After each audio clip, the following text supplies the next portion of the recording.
In Africa especially, maybe Christianity is a better alternative, and Right. it may be that it's no good trying to preach atheism in Africa. Right. And Christianity might be a better alternative to that.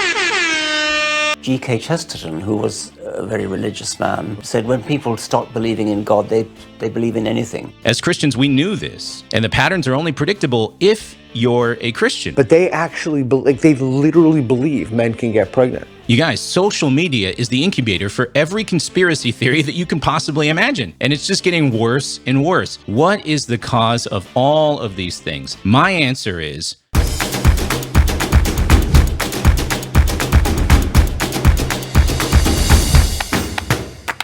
what did Richard Dawkins, famous atheist biologist and one of the four horsemen of new atheism, just admit about atheism and his part in combating religion? Does he think new atheism paved the way for the woke garbage that we're dealing with right now? I mean, perhaps he's going to admit something in this video that you will not believe. Welcome back to another video here at Wise Disciple. My name is Nate, and I'm so glad that you're watching. As a former pastor and debate teacher, I react to cultural issues from a Christian perspective, and man, woke ideology is a humongous hot-button cultural issue right now.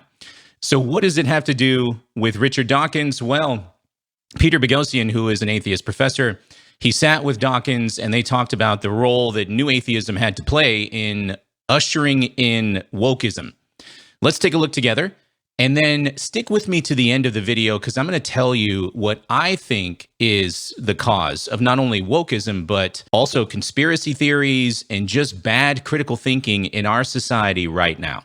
The substitution hypothesis. Yes.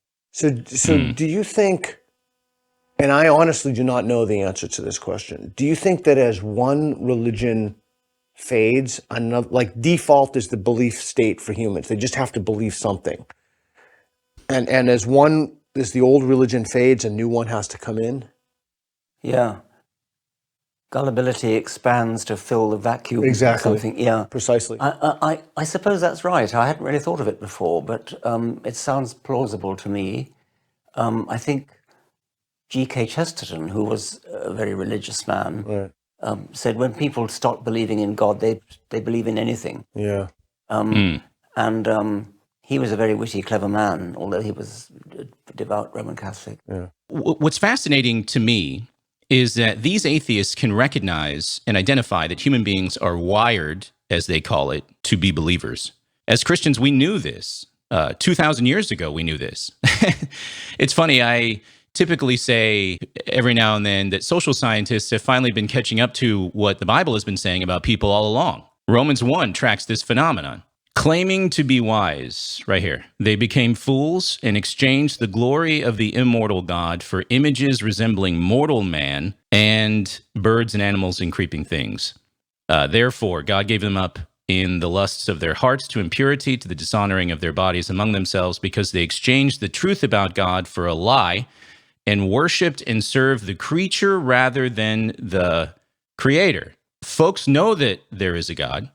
Why? Because his power, his nature has been clearly perceived. This is up here, verse 20, his invisible attributes, his power, and his nature has been clearly perceived ever since the creation of the world in the things that have been made. But notice, they don't stop honoring God and then just become atheists. They just replace worship of God with worship of other things. In Isaiah 43, verse 21, it says that God has a chosen people that he has made and formed for himself that they might declare his praise. This takes us right back to the original design in the Garden of Eden. We were created to be worshipers. And if we're not going to worship God, we're going to worship something. We're going to worship ourselves. We're going to worship celebrities, ideologies, you name it. So good on Dawkins and Boghossian for seeing this. The question is, will they fully understand what they just said? And the analogy goes pretty deep. I think John McWhirter pointed out that there's a strong relationship between original sin in the Christian religion. Oh, that was me pointed that out. You pointed it out, 2014, was it? yeah. Okay, that was well, my good. article with James Lindsay. Privilege is the original sin, but yeah, go ahead. Good for you. Yeah. So original sin being, we're all born in sin. We all inherit the sin of Adam. Right. We white people inherit the sin of slavery Right. and colonialism.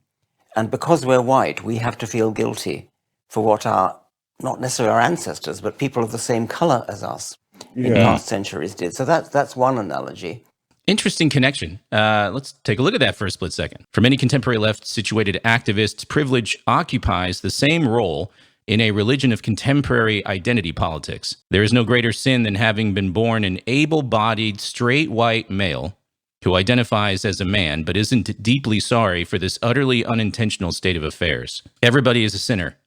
Everybody is privileged, and both are the fall of man. Both are the stain upon everyone who by virtue of existing falls short of moral perfection. Both are a kind of disease that threatens society. Neither can be escaped. Both must be abhorred and demand redemption from the guilty. You know, this reminds me of something Vodi Bakum said in Fault Lines.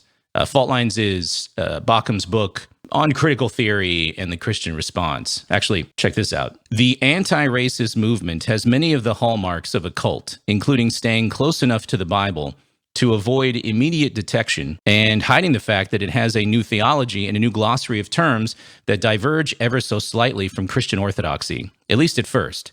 In classic cult fashion, they borrow from the familiar and accepted, then infuse it with new meaning. In the same manner, this new body of divinity comes complete with its own cosmology, right? CRT, original sin, right? Racism, law, anti-racism, gospel, racial reconciliation, martyrs, priests, means of atonement, new birth, liturgy, canon, theologians, and catechism. In case you're wondering about its soteriology, there isn't one. Anti-racism offers no salvation, only perpetual penance in an effort to battle an incurable disease. Exactly. Woke ideology, believe it or not, tracks along predictable patterns of human behavior. And the patterns are only predictable if you're a Christian. Why? Well, because we understand the plight of the human condition. It's actually one of the fundamental components of the gospel message. Transubstantiation, Right. which is in the Catholic religion, you know, the wine literally turns to blood, where literally doesn't quite mean literally. It means what Aristotle called the accidentals stay wine, but the true substance of the wine becomes blood. So when somebody stands up and says, I am a woman, although they've got a male body, Right. that's transubstantiation. In the accidentals, they still have a penis and they still have Y chromosome, but in the true substance, they have become female. So that's where the word transubstantiation comes from, the transsubstance. Yeah. And there's a very strong analogy to transubstantiation in transsexualism. Oh, tell me more. How so? Well, the wine becomes blood And when the priest simply declares that it is, and a male person becomes female when he declares himself to be female. And in the Aristotelian terms, the substance has changed. right. The substance of wine has changed to blood. The substance of maleness has changed to femaleness. But the accidentals, the incidentals, are what are regarded by Catholics as trivial and by trans people as trivial. So they really believe that they have become the other sex. Yeah. So two things here. One, I think Dawkins is pressing this religious illustration way too far. I think the starting points from somebody who is trans, which is much more relativistic and postmodern in nature, is completely different from the starting point of the Christian who is commanded by Christ to participate in the Eucharist. And then, of course, you know, Catholics have their view of transubstantiation. I'm not a Catholic. So having said that, as far as I know, you know, these are just different things. As a matter of fact, again, not Catholic, so my Catholic audience can help me here. Catholics are not taking the bread and wine and surgically altering them to physically resemble Jesus, right? Not sure about that, though. I'm kidding. Sorry. That's the first thing. Number two, notice Boghossian asked Dawkins about the substitution hypothesis. This was the beginning of the conversation. Substitution hypothesis is simply, it just refers to people who leave organized religion and jump into other belief systems. You know, when one religion fades, another one rises up to take its place. But wait a second. Didn't Dawkins have a hand in that? Didn't the four horsemen of the new atheism bring some of that on? Shouldn't Dawkins acknowledge his role in this? He's not saying anything right now to indicate his culpability, but will he at some point? Let's find out. Remarkable how obvious it is that those are delusions. I mean, it's crystal clear to anybody not caught in the orbit of the ideology that that is a delusion. Yes. They get around it by this word gender, which is separate from sex. And there are some who I think even think their sex has changed. Correct. And others who think that they admit that their sex hasn't changed, but their gender has. Yeah. So I guess I have two questions. One is, it seems to me that there are degrees of delusion that one can have. So if we accept that, like there are certain things that are, like if I told you everybody, you know, those books are really aliens from another planet and they've come down, okay, that's another level of delusion. And so I often think, this is the thing that's been causing me to think about this. I'm utterly incredulous at the sheer madness that people believe now, in a way that I was not incredulous, you know, in 2010 or 2001. So let's take a look at somebody walked on water. This guy named Jesus, he walked on water. You know, this is a intervention in the space-time continuum by a supernatural being, and it caused this individual to walk on water. Okay, that's clearly a delusion. If somebody believes in it, if someone accepts that as true. And then you have... How is that clearly a delusion? Because this phenomena it's just something that you don't see every day. So therefore, because I don't see this phenomenon, because I've never seen this phenomenon, therefore it can never have happened in history. Not even one time.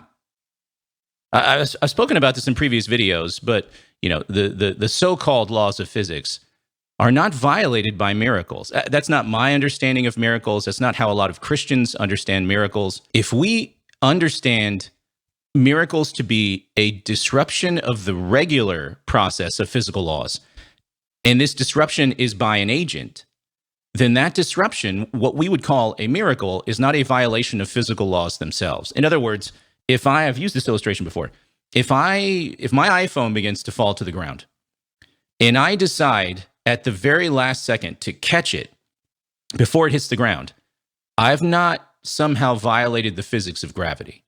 I've simply disrupted the ultimate outcome of the effects of gravity on my iPhone with my own actions as a free agent.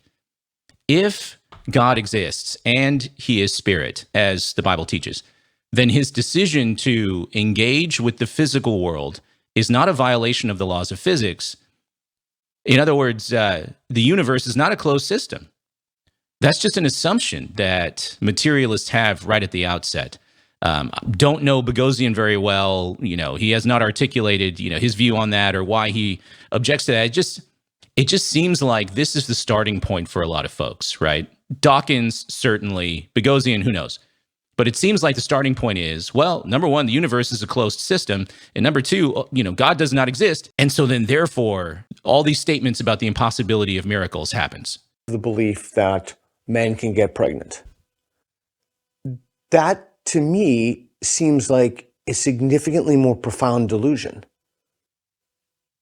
Yes. Or am I wrong? I think doesn't it come from the postmodern belief that feelings are more important than facts? Yeah, standpoint Something- epistemology. Yeah. Yeah, and it comes, I guess they could just say that it's the redefinition of the word, but they actually, like, they literally believe men can get pregnant. And the thing that I've been thinking about is, kind of goes back to Plato.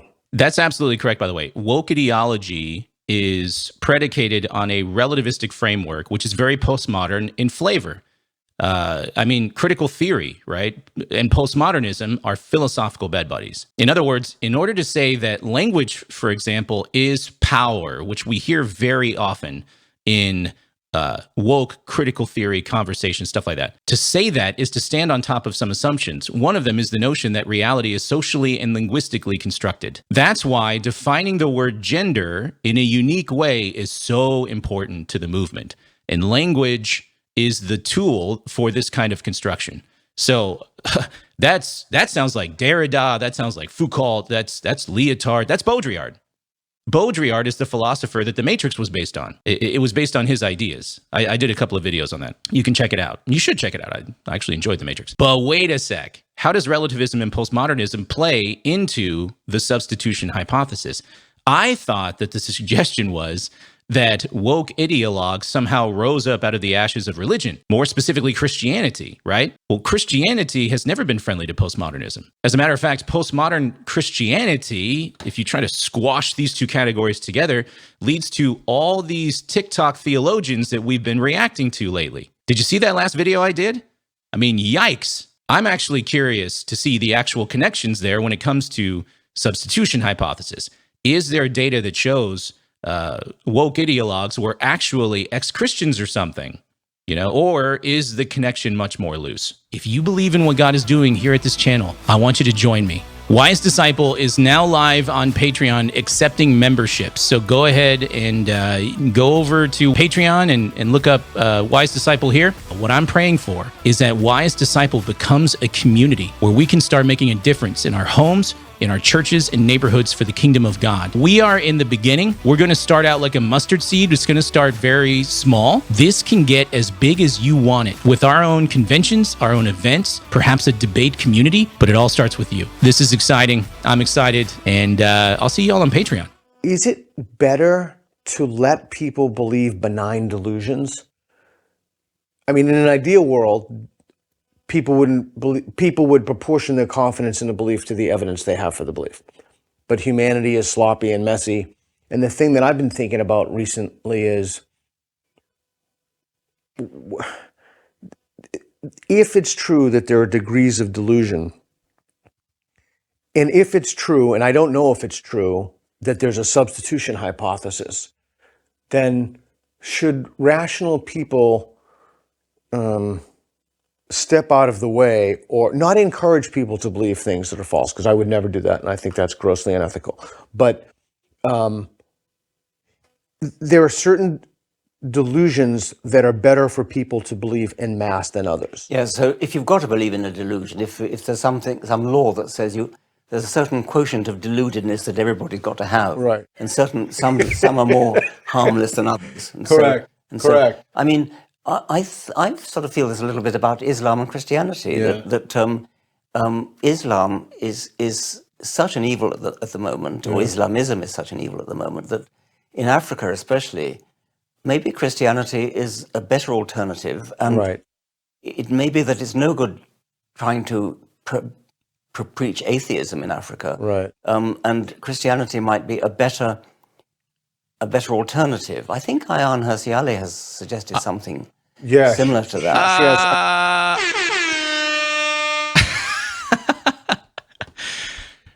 Let's just let that sit for a moment. This is probably the closest to a compliment that Dawkins will ever give Christianity that we're ever going to see in our lifetime. He just said Christianity is a better alternative to atheism in certain parts of the world. Good night, everybody. I think I just want to end the video right here. I'm just joking. So I actually have a theory as to what has caused this phenomena that Boghossian is talking about, where so many people are caught up in, not just in LGBT ideologies, but critical theory, even conspiracy theory type stuff. We never landed on the moon. The earth is flat. 9/11 was an inside job. Stuff like that. Have you noticed the proliferation of these kinds of beliefs? It's not a coincidence that this has exploded. At least that's how it seems to me, right? Right now, in this time right now, where the internet is available more easily than it's ever been, and when this one feature of society has been almost thoroughly destroyed. So I'm going to talk about this more in a moment. I just want to see if they bring it up. I think one of the last times I saw you, I did a talk in Kamloops, Canada. Yes. And it was about deprogramming jihadis. Yes. And one of the things that they do when they deprogram jihadis is they don't use atheism or Christianity. They use more benign interpretations of the Quran. And So I've just been wondering in terms of so I no longer think it's true. I used to think it's true. If people just stop believing this silliness, all of a sudden would have a flourishing of rational human beings that engaged each other in proportion their beliefs to the evidence. But the last decade has shown that that's monstrously false. In fact, the last decade has shown that we now have wide-scale institutional capture of our institutions, particularly our academic institutions. I'm specifically referring to the United States, but I'm also referring to here. We went to Goldsmiths and did some videos the other day, and places where the ideology has seeped in. And I've been thinking about, like, how do you create a prophylactic to prevent an institution from succumbing to what's morally fashionable, you know, to succumbing to the new religion. So you're on the board of the University of Austin. I'm a founding faculty at the University of Austin. Today, the issues are free speech and open inquiry, which are under attack. But maybe tomorrow it's something that we can't even think about, right? Maybe I mean, who knows what it's going to be. So is there a way that you can, you know, subspecie aeternitatis, or is there a way that you can, I don't know what it would be like, write something into the mission statement, or what can you do to prevent an ideology from having a domino effect and just taking over whole-scale institutions? Well, if you're right about the substitution hypothesis, that's a very pessimistic conclusion. I don't know that I am. No, my whole life has been devoted to the idea that you simply argue in favor of evidence-based beliefs, and I suppose I'd take a rather sort of take it or leave it attitude. I mean, this is what the evidence shows. Yeah. Why don't you believe it? But if you're right about the substitution hypothesis, then I'm rather inclined to give up. I mean, I don't know how to cope with that. I used to think that the one thing that would make me want to die would be if I found myself in a world where I was surrounded by people who no longer believed in evidence and believed in something else other than evidence as defined by who, though? Dawkins and, you know, empiricists, or evidence more traditionally defined? What are we talking about here? evidence, somehow felt contempt for evidence. And I hope we're not approaching that now. I mean, none of my friends are like that. Yeah, I was thinking about that, like, talking about death. As I get older, I've been thinking about my own death. But I wouldn't want someone to be kind to me on my deathbed because they thought that if they weren't kind to me, they were going to go to hell.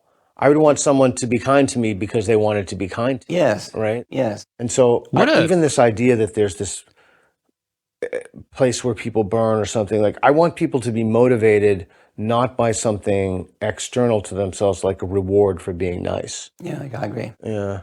So what a horrifically reductionistic and incomplete view of the Judeo-Christian ethic. I mean, I suppose this is a critique that is not waged merely at Christians, but also the Jews. You know, the bottom line is God teaches us to be a certain kind of person, and it's not a nice person. It's a loving person. Jesus was asked, what is the greatest commandment?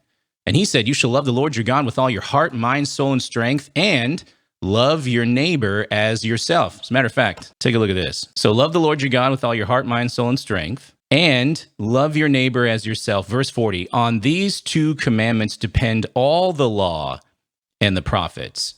Okay? The law and the prophets is shorthand for the whole collection of the Old Testament teachings. All right? And so, in other words, the whole Old Testament really testifies to loving God and loving people. This is not an actor pretending to love because they're afraid they're going to burn. That's not love.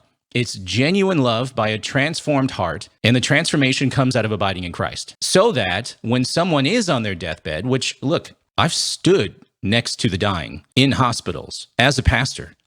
I've stood there and prayed with their loved ones. I've prayed with them. We can do that. We can love genuinely. That's what's really going on with the Christian. It's not act like you're a kind person or burn. It's not what we're doing. So I don't know. I mean, so this is one of the things that I've learned from thinking about this stuff for, I don't know, over a quarter century. And I'd love. By the way, I'm waiting for the answer to the question. Like I said, I have a theory, and I'm going to give it to you in just a moment, so stick with me. I'm just waiting to see if they're going to say what I'm going to say. To hear what you think about it. I think, so we go around the country, we go around the world, Reed and I go around the world, and we set these lines up. They're lines of tape on sidewalks. I don't know if you've seen me do this or not. And strongly disagree, slightly disagree, neutral. It's like this tablecloth here. Slightly agree, strongly agree. And then we'll ask people a question, like, should there be, trans women should be in women's sports? Or whatever it is. And one of the things that I've learned, and then we say 5, 4, 3, 2, 1, go, and they walk to a line. And then I do street epistemology on them. I ask them why they believe it, what it would take them to change their mind. Sometimes people change, sometimes people don't. But here's what I've learned about this.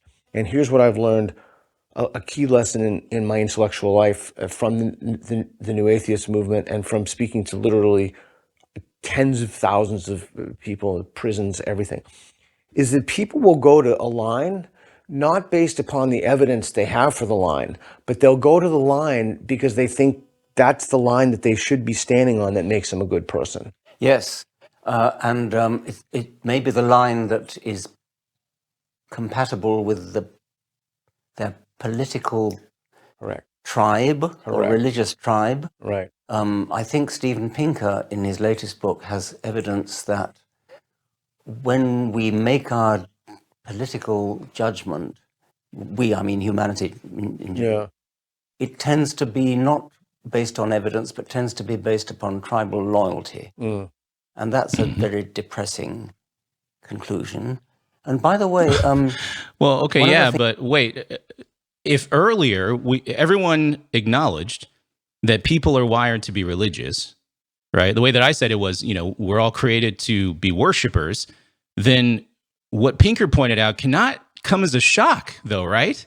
I mean, maybe it's depressing, but this can't be a surprise to Dawkins, right? That's been depressing me about my being sort of anti-woke and anti the militant trans lobby is that people think I must be right-wing.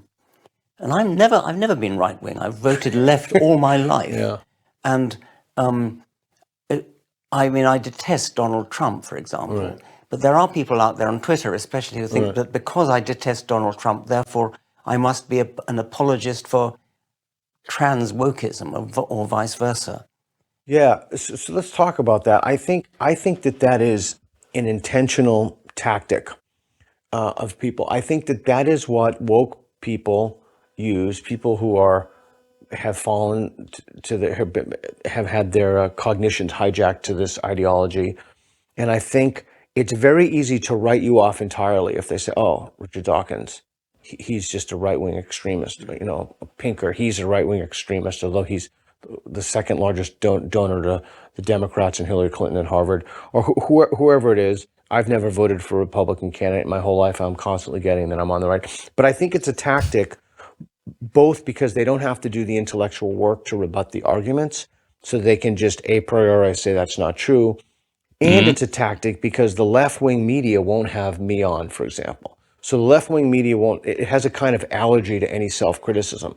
So then I'll go on the right-wing media, and the people on the left will say, well, look, Boghossian's a right-winger. Well, no, I'm only going on the right because I'm more than happy. Rachel Maddow nobody's ever invited me. I've actually invited myself, and they won't have me. So I think it's a kind of strategy to not do the intellectual work to rebut the position, because it's hard to rebut the position.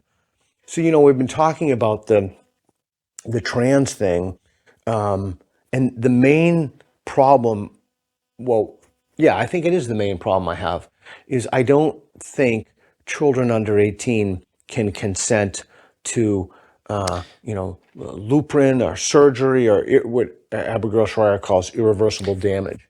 And I just spoke to Helen Joyce about this. There's an open antagonism to reason and evidence. And to borrow a turn of phrase, their cognitions have been colonized, right? They've been colonized by an exogenous ideology. And this is, I think, a difference between faith and the new religion. So with the one of the old religions, ultimately, when you start asking people questions, and you've done this more than anybody, you start asking people questions about why they believe. Once you've cleared through all the nonsense, they're going to say faith. That's just once all the historical stuff falls and the testimony falls and the whatever it is falls, they're going to say faith. The problem is that anybody who is a little knowledgeable about wokeism or whatever term we want to use, they will do one of a few things. They'll refer to a best-selling author, Ta-Nehisi Coates, Ibram X. Kendi, Robin DiAngelo, etc. So they'll refer to that, or they'll, if they're knowledgeable and they're an academic, they'll talk about literature, the peer-reviewed literature.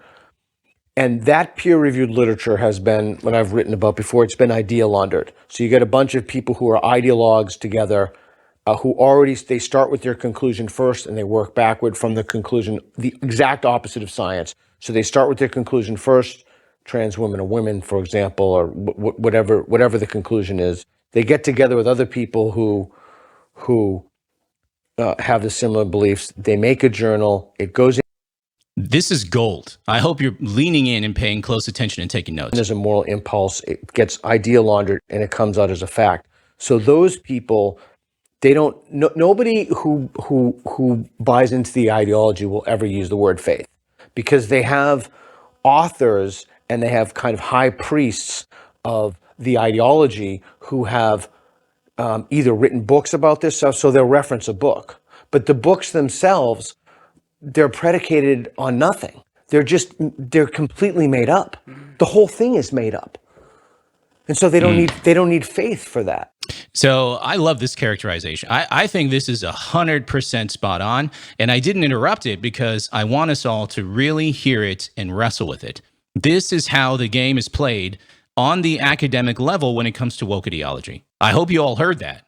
So good for Boghossian. The question that I have for both of these gentlemen is, how do you know that you're immune from this human predilection towards faith, right? From this human predilection towards worship? How do you know that rational epistemology is not the God that you have faith in? If the attitude is, oh, look at all these other superstitious type people that are prone to this sort of thing, then please explain how you're the exception to the rule. And if the answer is because science, okay, great, but science is not big enough to account for the belief system that materialists have. Materialism is a philosophical position, it is not a scientific one. And so I'm curious, if we're all bemoaning the fact that people are prone to faith and belief and, substitution hypothesis is a real thing, how are Dawkins and Boghossian immune from this? I'm just curious. I mean, it's a more intractable problem than someone just saying, yeah, I believe this guy walked on water. And after you ask them 20 questions or Socratic questions or so, they say, well, it's my faith. I believe it in my heart. Well, these folks aren't operating that way. I mean, they're operating in the way that they have these strong moral impulses and they feel things very deeply about social justice or the correct way we've been horrifically treated people in the past, there's no question.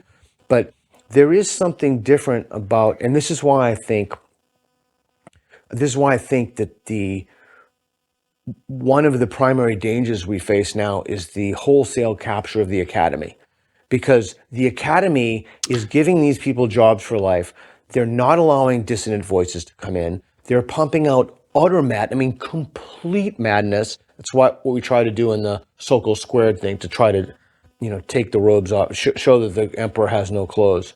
But in traditional religions, it just doesn't have that sophistication. It doesn't have that imprimatur of institutional legitimacy that you get from what we have now with organizational capture. Okay, I just heard a phrase that touches on what I think is one of the fundamental problems here. What I think explains what's going on in our culture right now, and it's institutional legitimacy. I'm going to let Dawkins finish this one last point, and then I'm going to explain everything. Please stick with me here. I hope not in science departments, although unfortunately I do think there's some evidence for capture in science journals. Yeah. For sure.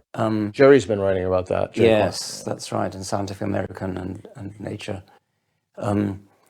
But I think the capture of universities is maybe true of departments of sociology and anthropology, perhaps humanities. But I hope not all. Okay, that was an unsatisfying answer. Okay, look, here are my thoughts. Okay, let's put the pieces together. What is to blame? What is the reason for this phenomena that Dawkins and Boghossian are complaining about, which is this rampant, free-for-all kinds of strains of beliefs? And it's like something that we've never seen before. I mean, you guys, social media is the incubator for every conspiracy theory that you can possibly imagine. And it's just getting worse and worse. What is the cause of all of these things? My answer is the breakdown of trust. The breakdown of trust in our society has caused the proliferation of all kinds of weird beliefs. We do not trust institutions anymore, guys. We do not trust mainstream media anymore. A lot of folks certainly don't trust the church. And I'm not saying the church is exempt from all criticism here.